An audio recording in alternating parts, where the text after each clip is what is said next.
장 41절부터 21장 4절까지인데요.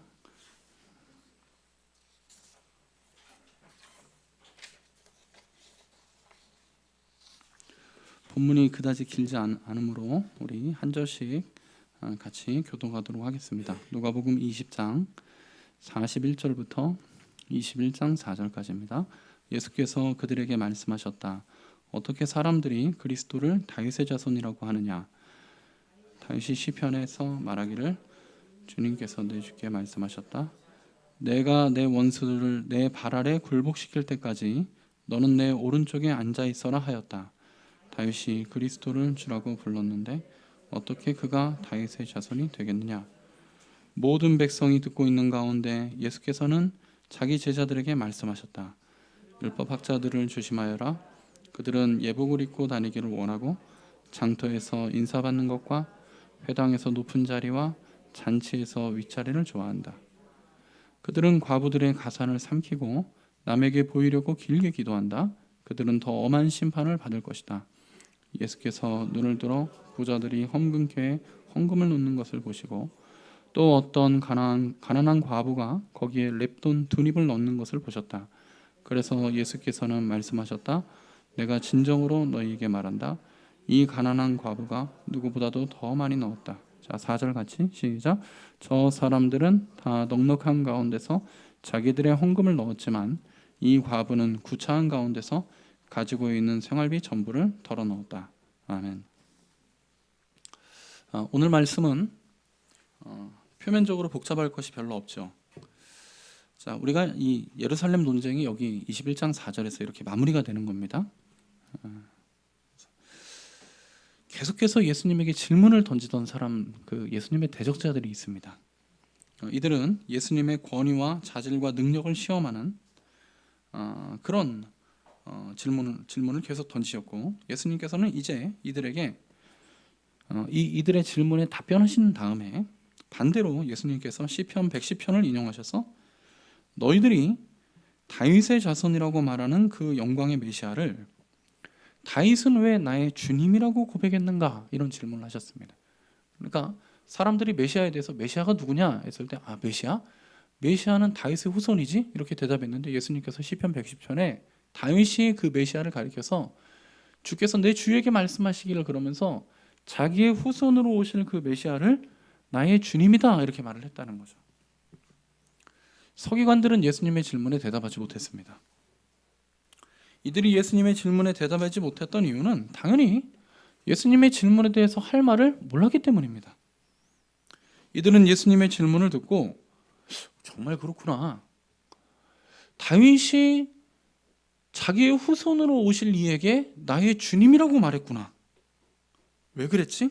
예수님이 하신 이 질문을 마음속으로 되뇌일 뿐 여기에 대한 대답을 하지 못했습니다. 그래서 이 사건 이후로 예루살렘의 지도자들은 예수님과 더 이상 대화를 시도하지 않게 됩니다. 왜냐하면 예수님에게 이렇게 논쟁을 하고 예수님을 이렇게 논박하고 예수님을 깎아내릴수록 그들의 원래의 의도와는 다르게 이 대화를 통해서 예수님의 권위만 더 높아지고 자신들의 체면은 손상되기 때문이죠. 이들은 예수님께서는 이들의 질문에 다 대답하셨지만 이들은 예수님의 질문에 한마디도 대답할 수 없었습니다. 사실 여러분 이 질문들에 대해서 이렇게 우리가 생각해 보면 이들은 예수님에게 자기들이 굉장한 걸 알고 예수님을 뭘 모르는 것처럼 이렇게 따져서 물었죠. 부활하면은 누가 저 6명의 남편을 먼저 보낸 과부의 남편이 되겠냐 뭐 이런 것들을 물어봤잖아요. 그때 예수님께서 너희들이 부활에 대해서 뭘 아는 게 있느냐? 너희들이 하나님의 나라에 대해서 뭐 아는 게 있다고 말하는 이런 식으로 되는 거거든요. 그리고 예수님께서 이 질문하시는 것도 너희가 전부 다 메시아 그리스도 사람들이 요한에게도 당신이 그리스도인가 이렇게 물었죠. 이 당시 유대인들의 그 문화가 뭐였냐면 메시아가 누구냐 그리스도가 누구냐 이런 질문들을 서로 했는데 야 너네는 메시아가 누군지를 아느냐? 너네는 그리스도에 대해서 알고 이가 그리스도인가 저가 그리스도인가 찾고 있는 것이냐? 성경에 보면 다윗은 그리스도를 나의 주라고 불렀는데 왜 다윗은 자기의 후손으로 오실 그리스도를 자기의 주라고 물어봤느냐? 주라고 고백했느냐? 이렇게 예수님께서 질문하셨을 때 이 서기관들이 한마디도 대답을 못했습니다. 모른 거죠. 그리스도에 대해서 알지 못하고 그리스도를 기다린 거예요. 메시아에 대해서 알지 못하고 메시아를 기다리고 천국에 대해서 알지 못하고 천국을 말한 겁니다.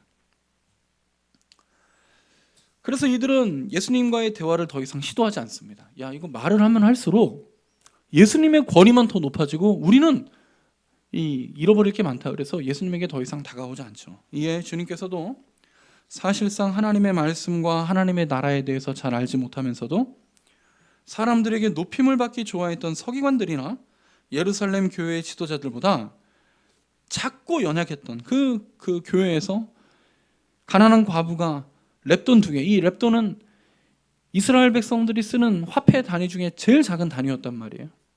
그 동전 2개를 얻는 그 과부에게 이 과부가 너희들보다도 훨씬 낫다. 이 과부가 너희들, 이 예루살렘 교회의 지도자들보다 너희들이 볼 때는 이 과부가 작고 연약한 줄 몰랐지만 하나님의 나라를 사랑으로 성전을 섬긴 이 과부가 그 예수님의 대적자들보다 더욱 하나님 앞에 가까운, 하나님 나라에 가까운 자임을 칭찬하시면서 이 치열한 논쟁을 끝내고 계십니다. 그러므로 저는 그동안 우리가 상고했던 이 예루살렘 논쟁에 대해서 오늘 이 본문을 기점으로 정리하고자 합니다. 예루살렘 논쟁에서 다루어진 질문은 3가지였습니다. 첫 번째는 먼저 예수님의 대적자들은 아까 말씀드린 것처럼 예수님의 출신을 물었습니다. 당신이 지금 성전에서 이렇게 가르치고 있는데 당신은 어디에서 말씀을 배워가지고 어디에서 이렇게 하나님의 말씀을 가르칠 자격을 얻었느냐? 그리고 나서 이들은 가이사에게 세금을 바치는 것이 옳은가 바치지 않는 것이 옳은가를 물었고, 세 번째로는 7 남편을 먼저 보낸 아내는 부활 후에 과연 어떤 남편의 아내가 될지를 질문했습니다. 이미 상고한 바와 같이 이와 같은 질문은 이들이 질문을 했던 그 단순한 사실에 대한 궁금증이라기보다는 모두 정치적인 의도를 가진 일종의 함정이었다고 말씀을 드렸습니다. 예수님을 함정에 빠뜨리려고 하는 거죠. 권위에 대한 질문이나 세금, 죽은 사람들에 대한 문제는 기본적으로 유대 사회에서 아주 논쟁이 많은 이슈였습니다. 그래서 이런 질문, 또 이런 대답을 다루는 자체가 힘들어요, 사실. 이런 말에 대해서 한마디를 잘못하면 이러한 논쟁점들이 이슈가 되기 때문에 사람들이 복음으로부터, 예수님이 전하시는 복음으로부터 멀리 나아갈 가능성이 큰, 예수님에 대한 오해를 불러일으키기에 좋은 질문이에요. 그러나 예수님께서는 이와 같이 복음으로부터 얼마든지 멀어질 수 있는 질문을 다루시며 도리어 복음으로부터 가장 멀리 떨어져 보이는 이 문제들을 통해 복음을 더욱 명료하게 밝혀주셨습니다. 마치 캄캄한 극장 안에서 밝혀지는 영상이 더욱 또렷하게 각인되는 것과 같은 이치죠.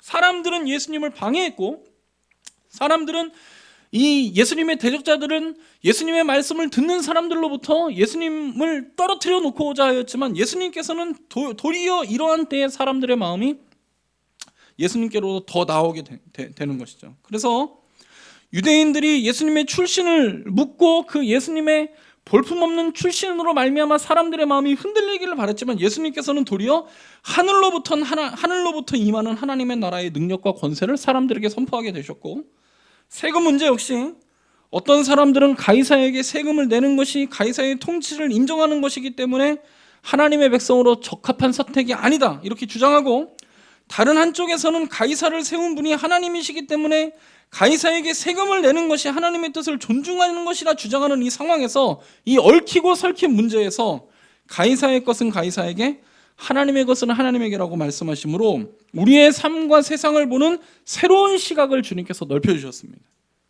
인간의 영혼의 존재와 부활 문제에 있어서도 바리새인들은 우리의 영혼과 장차에 있을 부활의 심판을 위하여 율법을 준수하고 고통스러워도 경건한 삶을 주장했던 반면, 사두개인들은 영혼이나 부활은 현재의 삶을 충실하게 살게 하지 못하니 가르칠 수 없는 교리라고 서로 투쟁하고 있을 때, 예수님께서는 우리가 이 땅에서 바르고 성실하고 정직하게 하나님 앞에 살아가야 함을 말씀하시면서도 영혼의 존재와 부활의 육체의 부활을 믿는다면 이것으로 인하여 전혀 낙심할 필요가 없음을 매우 강력하게 증거하셨습니다. 이와 같은 예수님의 말씀은 우리의 삶에 대한 신중하면서도 총체적인 판단을 주의 깊게 요청하고 있습니다. 그리고 이에 따라 주님께서는 부활 논쟁의 마지막 이 질문에서 다룬 것처럼 무려 6 남편이나 먼저 하나님 앞에 부름을 받은 여인의 삶에도 여전히 생생한 소망이 있음을 강력하게 증거하신 것입니다. 오늘 본문 말씀 역시 동일한 논제가 이어지고 있음을 알 수 있습니다. 예수님께서는 비록 이것은 사람들의 질문이 아니라 예수님의 질문이었지만 예수님께서는 다윗의 그 시편 110편, 다윗이 쓴 이 시편을 인용하시면서 다윗이 그리스도를 내 주라 말씀하였다. 내 주를 인정하였다. 여러분 이 시편 110편을 읽어보면 다윗이 그 자기가 주님이라고 부르는 메시아를 통하여 이루어질 하나님의 나라에 대한 굉장한 소망과 염원을 그 고백하고 있음을 알 수 있습니다.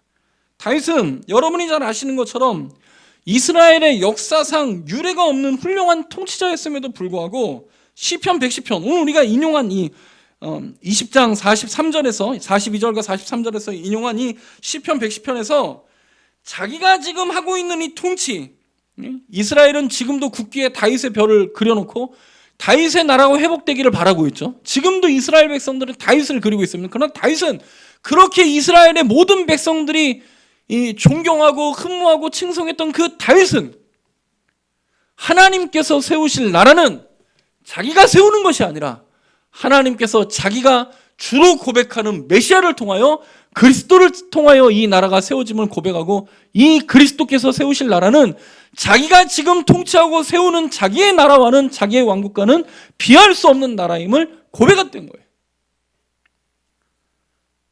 그래서 다윗은 시편 110편에서 자신의 통치를 뛰어넘는, 그래서 모든 나라에 대한 영원하고 온전한 승리를 이루실 메시아를 고대하는 노래와 기도와 간구를 했습니다. 그런데 다윗 이후의 선지자들, 이를테면 이사야나 예레미야, 에스겔과 같은 선지자들을 통해서 다윗이 이 시편에서 고백하고 기도했던 메시아가 다윗의 후손으로 올 것을 하나님께서는 선지자들을 통해서 가르쳐 주셨어요. 물론 다윗 역시 하나님께 그와 같은 맥락의 약속을 이미 받았죠.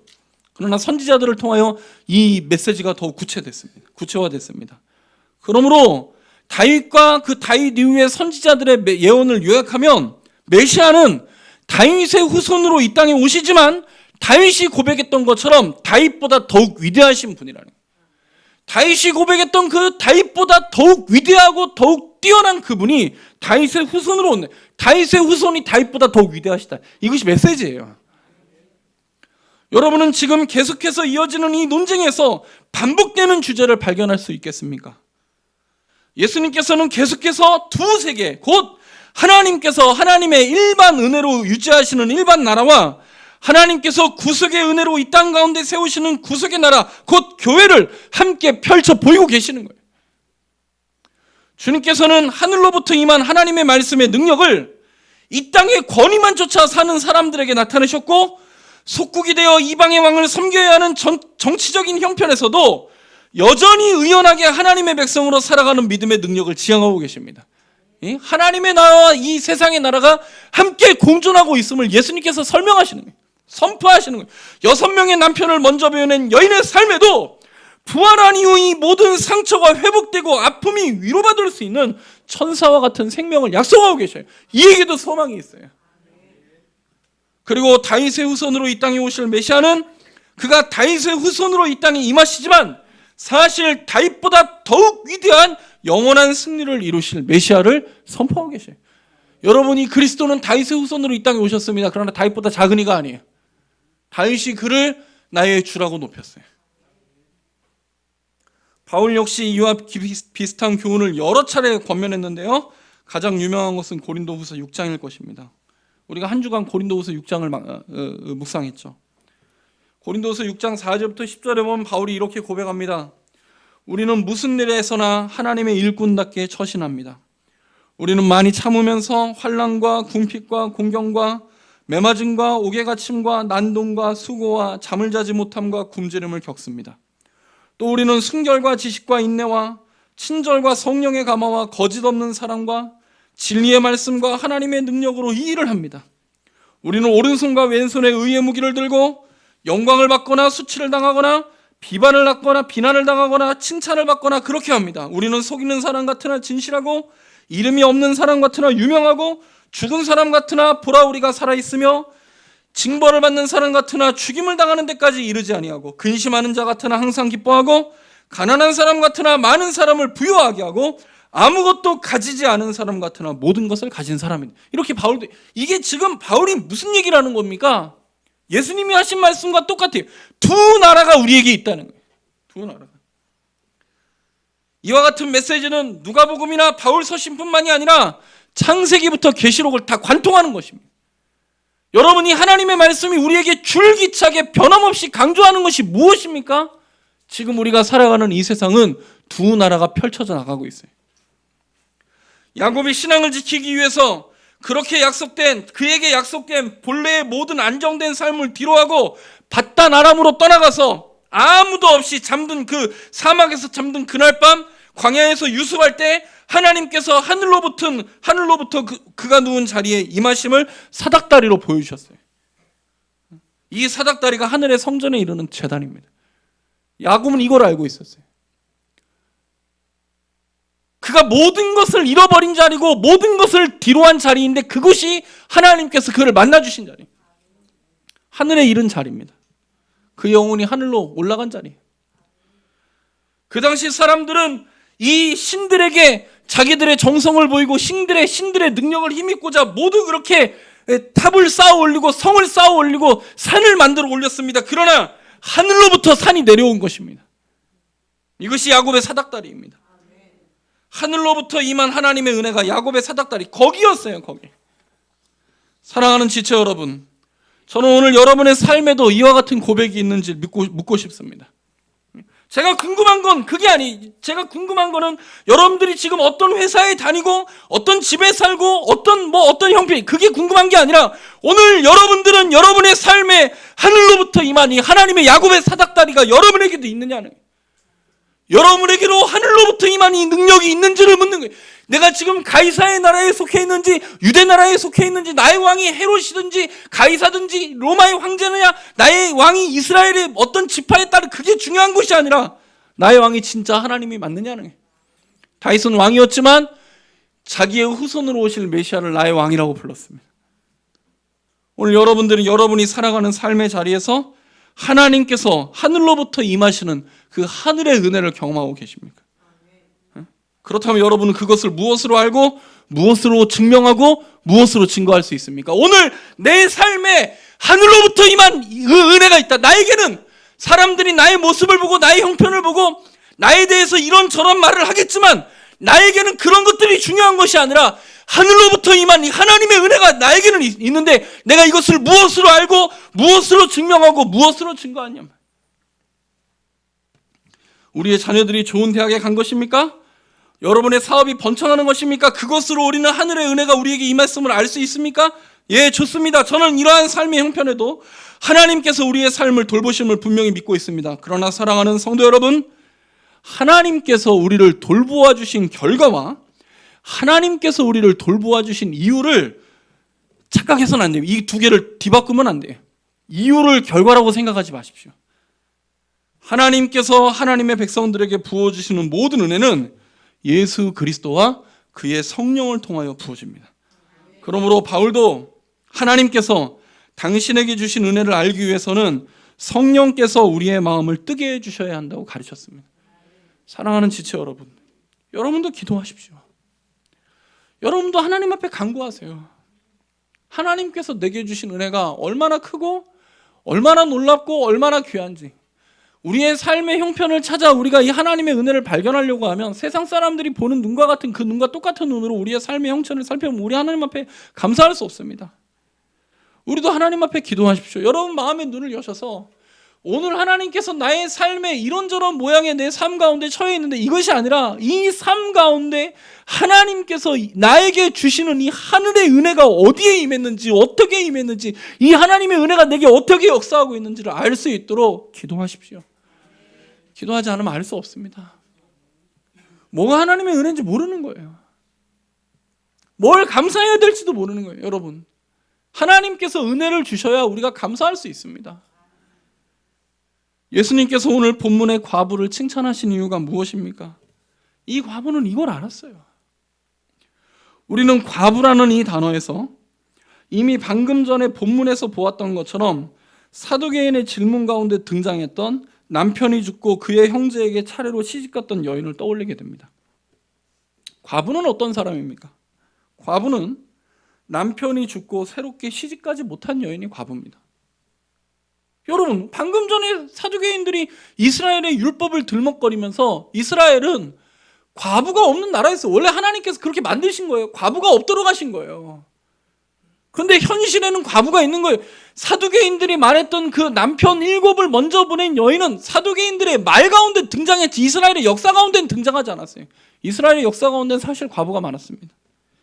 왜 수원법이 있는데 이 여자는 자신의 남편이 죽은 후에 자기의 삶을 책임져줄 그 남편의 친정을 찾지 못했습니까? 남편의 친척들이 모두 그 여자에게 등을 돌렸기 때문입니다. 이런 일들이 많았습니다, 여러분. 룻도 여러분 그 룻기에 보면은 정확하게 이런 경우죠. 남편이 있었지만 남편이 죽었을 때 남편의 친족 가운데 누군가가 룻을 책임져 줘야 되는데 아무도 돌아보지 않았어요. 아무도 돌아보지 않았어요. 원래 그래요. 내가 어려운 시기에 내 형제의 삶까지 내가 책임져 줄 수 없는 거예요. 그러니까 대부분 이스라엘 백성들은 과부가 되면 그 남편의 친척에게 새로운 시집을 갈 수 있었던 것이 아니라 대부분 버림받았어요. 그래서 이 과부처럼 사는 거예요.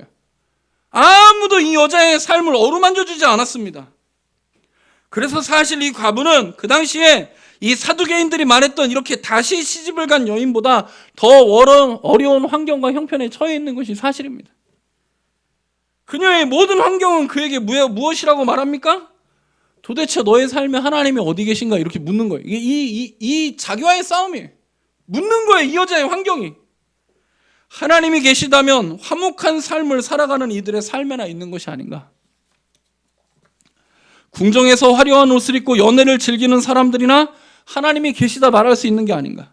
야, 오늘 네가 하나님 앞에 예물을 준비했다고 하는데 그 작은 예물을 하나님이 받으시겠는가?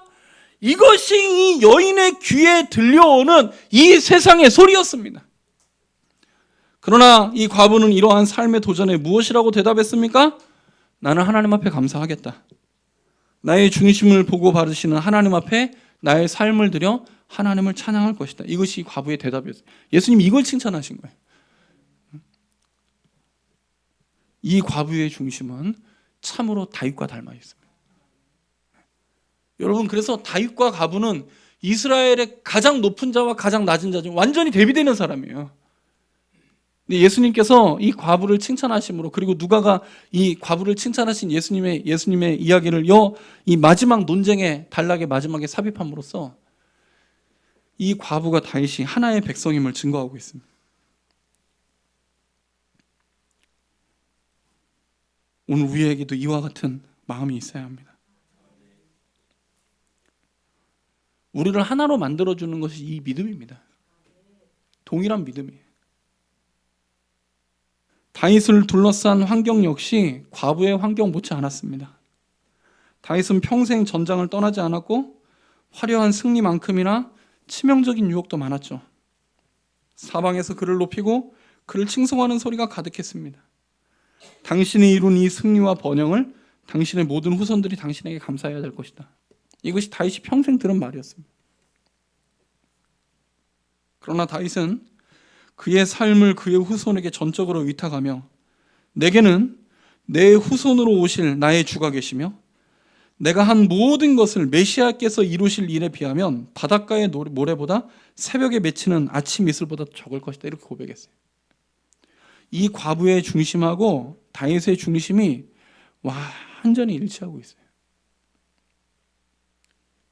이 과부와 이 다윗은 모두 나의 주, 나의 그리스도. 나의 주, 나의 그리스도. 이스라엘의 왕이었던 다윗과 그 나라에서 가장 연약한 지체였던 과부가 똑같은 신앙을 가지고 있습니다. 한 사람은 모든 사람이 칭송하는 사람이고 한 사람은 모든 사람이 외면하는 사람인데 이들의 중심이 같아요. 사랑하는 지체 여러분, 저는 오늘 우리 교회에서도 이와 같은 역사가 있기를 바랍니다. 예수님께서는 예수님의 대적자들이 예수님의 말씀을 듣지 않는다는 사실로 문제를 삼지 않으셨습니다. 야, 너네들은 왜 내 말을 안 듣니? 왜 나를 존중하지 않니? 여러분, 예수님은 단 한 번도 그의 대적 누구에게도 예수님께서는 그런 방식으로 대하신 적이 없어요. 예수님께서 율법 학자들에 대해서 나무라시는 이 말씀을 여러분들이 오해하지 않기 바랍니다. 이 45절부터 47절 보면은 뭐 율법 학자들을 조심하라 쭉 얘기하죠. 예복을 입고 뭐 장처에서 인사받는 거 좋아하고 이런 얘기 하지 않습니까? 지금 예수님께서는 하나님의 말씀을 전하고 가르치는 사람들이 백성들에게 존경받는 자리에 앉을 수 없다 이런 말씀하시는 게 아니에요. 이 율법 학자들의 마음을 드러내고 있는 거예요. 이들의 마음에는 나의 주 나의 그리스도라는 다윗과 과부의 신앙 고백이 있지 않았어요. 여러분, 우리 모두에게는 이 신앙 고백이 있어야 합니다. 우리 모두에게는 이 동일한 신앙의 고백이 있어요. 이스라엘 백성은 아브라함의 혈통으로 이스라엘 백성이 되는 것이 아닙니다. 이스라엘을 이스라엘 백성 되게 하는 것은 참된 신앙 고백이에요. 여러분, 이스라엘 백성들도요, 이와 같이 다 똑같은 삶을 살지 못했습니다. 거기 살아가는 사람들이 다 천차만별의 모습이었어요. 사랑하는 지체 여러분, 우리 교회에는 교회를 교회로 만드는 이 하나의 고백이 있는지를 물어야 합니다. 우리가 교회라는 이 하나의 이름으로 모였죠. 그러면 이 하나의 이름이 무엇으로 만들어지는지를 잘 보아야 돼요. 여러분이 임금이든 여러분이 과부이든 상관이 없습니다. 교회가 되기 위해서는 모든 지체들이 서로 다름에도 불구하고 이 모든 지체들을 단번에 하나로 만들어 놓을 수 있는 공통의 신앙 고백이 있어야 돼요. 우리는 무엇을 일치시킬 필요가 없습니다. 이 하나의 믿음이 우리에게 있으면 우리가 이 땅에서 완전히 극과 극에 서 있는 사람이라 할지라도 서로가 서로에게 돌아볼 수 없도록, 서로가 서로에게 돌아설 수 없도록 굳건히 붙들어주는 거예요.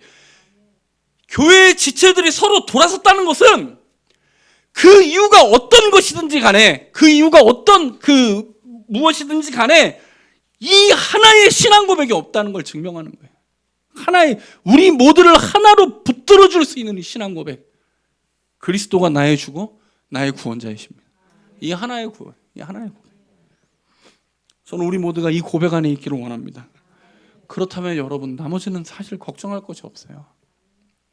정말로 이 신앙 공동체가, 여러분과 제가 속해 있는 이 교회 공동체가 정말로 여기 어린아이에서부터 노년들까지 이 과부와 다윗처럼 예수 그리스도가 나의 주님이시며 나의 구원자이십니다.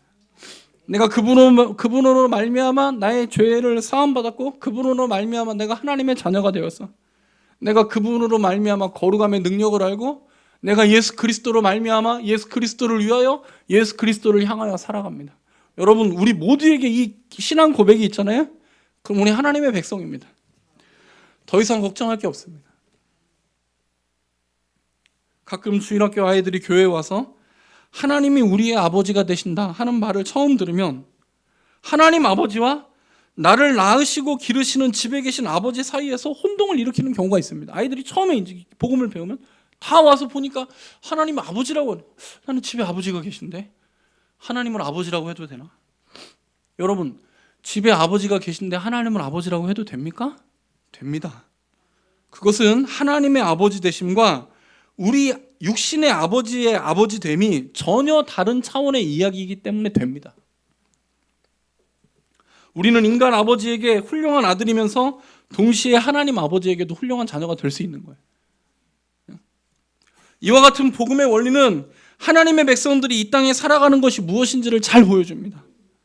우리 모두가 하나가 될 수 있는 것은 우리 모두가 외면적으로 같은 모습, 같은 삶, 같은 형편에 있기 때문이 아닙니다.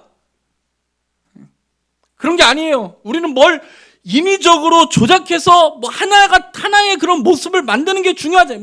가끔 때를 따라 그런 일들을 할 수 있지만 그러한 하나됨이 우리의 목표점이 되어서는 안 됩니다. 우리는 얼마든지 다른 모습으로 하나가 될 수 있어야 합니다. 얼마든지 다른 모습으로, 얼마든지 다른 사역으로, 얼마든지 다른 자리에서도 하나님의 백성이 될 수 있어야 합니다.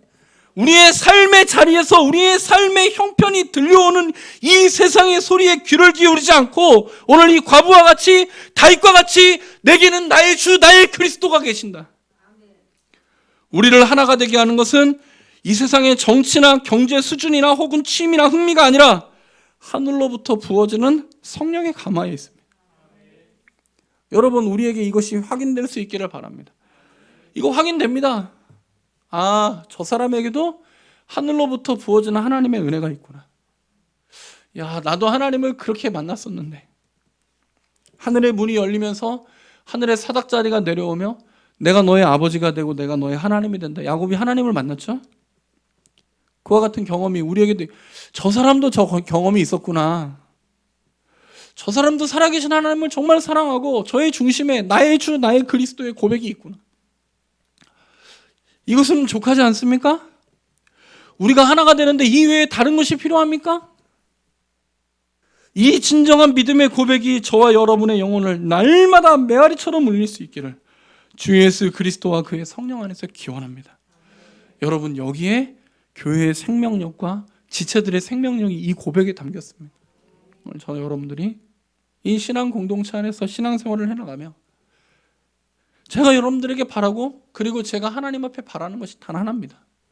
우리 모두에게 나의 주, 나의 그리스도, 진실한 신앙 고백이 있기를 바랍니다. 네. 12월 달 우리 암송 말씀 하겠습니다. 12월 사도행전 1장 8절 오직 성령이 시작.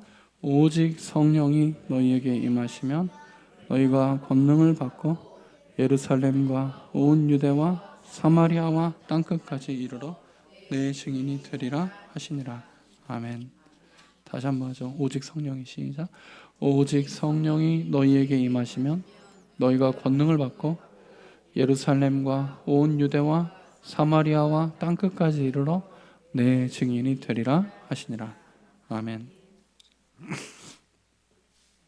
찬송가 216장 찬양하고 하나님 앞에 예물을 드리겠습니다.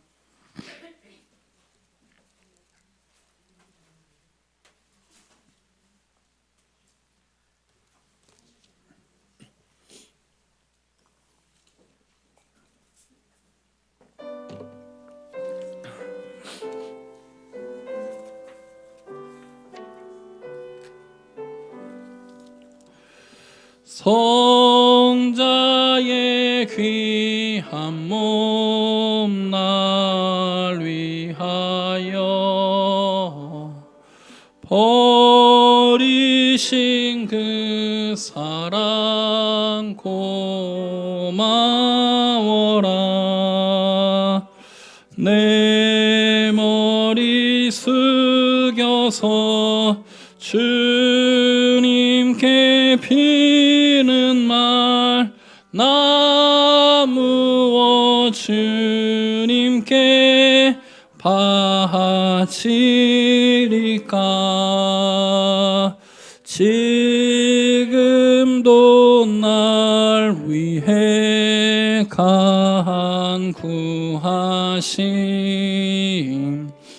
이 옅은 믿음이 아옵나니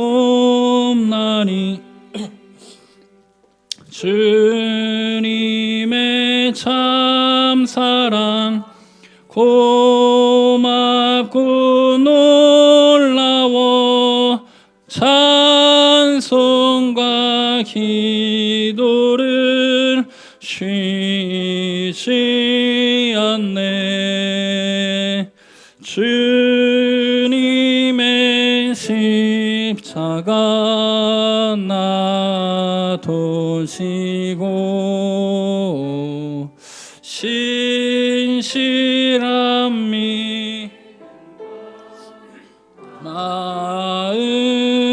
마음으로 내 죄의 사랑과 친절한 위로를 네게나 베풀게 옵소서. 만 가지 은혜를 받았으니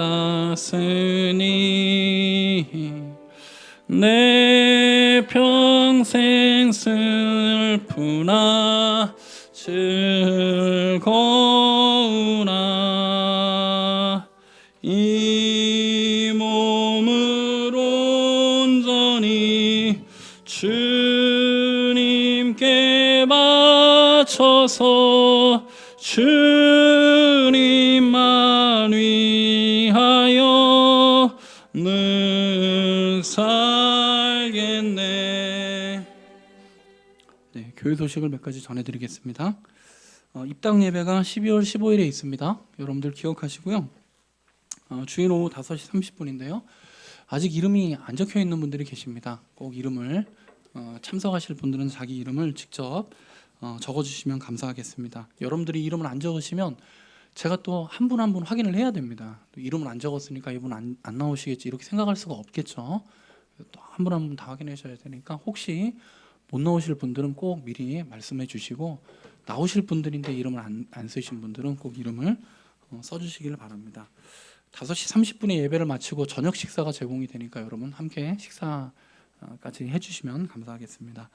입당 예배 특송 연습이 매주 주일 오후 1시에 있습니다. 여러분들 위해서 기도해 주시고요.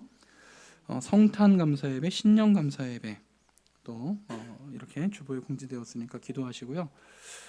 지금 우리 교회가 이제 이전 와서 주일 저녁 예배하고 그리고 수요 예배 때는 교회를 위한 기도회를 예배 시작하면서 한 25분, 30분 정도 하고요.